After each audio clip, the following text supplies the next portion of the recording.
नमस्कार दोस्तों। क्या आपने कभी सोचा है कि हमारी धरती की सबसे रहस्यमयी सभ्यताओं में से एक सिंधु घाटी सभ्यता आखिर कब शुरू हुई और कब समाप्त?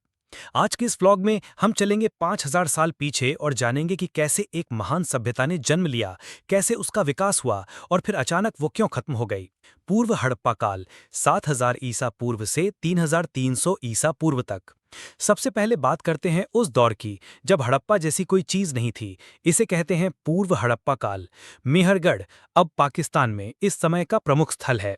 लोग खेती करना सीख चुके थे, पालतू जानवर पालते थे और मिट्टी के घरों में रहते थे। ये दौर था विकास की बुनियाद का। सबसे पहले गेहूं, जौ और कपास की खेती यहीं पर हुई मानी जाती है। इसके बाद आता है प्रारंभिक हड़प्पा काल, 3300 ईसा पूर्व से 2600 ईसा पूर्व तक। अब हम आते हैं उस दौर पर जब गांव शहर बनने लगे। कच्ची ईंटों के घर, गोदाम, अनाज भंडारण की व्यवस्था, सबकी शुरुआत यहीं से होती है। व्यापार भी शुरू हो गया था, अफगानिस्तान, बलूचिस्तान और शायद सुमेरिया यानी मेसोपोटामिया तक। ऐतिहासिक स्थल कोट दीजी, अमरी, धौलावीरा शुरुआती स्तर। इसके बाद आता है परिपक्व हड़प्पा काल, 2600 ईसा पूर्व से 1900 ईसा पूर्व तक। अब हम पहुंचते हैं सभ्यता के स्वर्ण युग में। विशाल नगरों की योजना, ग्रिड पैटर्न की सड़कें, नालियों का जाल, सार्वजनिक स्नानागार, मोहनजोदड़ो का ग्रेट बाथ, ईंटों से बने दो मंजिला मकान, व्यापारिक मोहरें, लिपि, माप तौल की इकाइयां।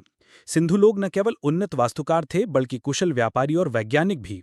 प्रमुख शहर मोहनजोदड़ो सिंध, हड़प्पा पंजाब पाकिस्तान, धौलावीरा लोथल गुजरात, कालीबंगा राजस्थान, बनवाली राखीगढ़ी हरियाणा। इसके बाद आता है उत्तर हड़प्पा काल, 1900 ईसा पूर्व से 1300 ईसा पूर्व तक। अब आता है वो दौर जब इस महान सभ्यता का पतन शुरू हुआ। शहर उजड़ने लगे, व्यापार खत्म होने लगा, लिपि गायब हो गई। लोग छोटे गांव में बसने लगे, बड़ी नगर योजनाएं लुप्त होने लगी। क्या हुआ था? जलवायु परिवर्तन, घग्गर नदी का सूखना या कोई महामारी? आज भी रहस्य बना हुआ है। उत्तरजीवी परंपराएं, 1300 ईसा पूर्व से आगे।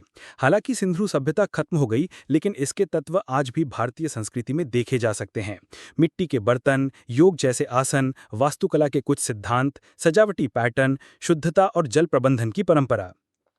इसकी खोज 1920 के दशक में दयाराम साहनी और राखलदास बनर्जी ने हड़प्पा और मोहनजोदड़ो की खुदाई की। उसके बाद से अब तक 1500 से ज्यादा स्थल मिल चुके हैं। एआई, सैटेलाइट और नई तकनीक से रहस्य और खुल रहे हैं। तत्कालिक निष्कर्ष और आज की सीख। तो दोस्तों, सिंधु घाटी की टाइमलाइन बताती है कि एक सभ्यता कैसे जन्म लेती है, कैसे उत्कर्ष पर पहुंचती है और कैसे समाप्त होती है। आज भी हम उससे बहुत कुछ सीख सकते हैं, योजना, स्वच्छता और पर्यावरण के प्रति संवेदनशीलता। अगर आपको ये वीडियो अच्छा लगा हो तो इसे लाइक करें, शेयर करें, हमारे DSPM 24x7 ऑफिशियल चैनल को सब्सक्राइब अवश्य करें। धन्यवाद।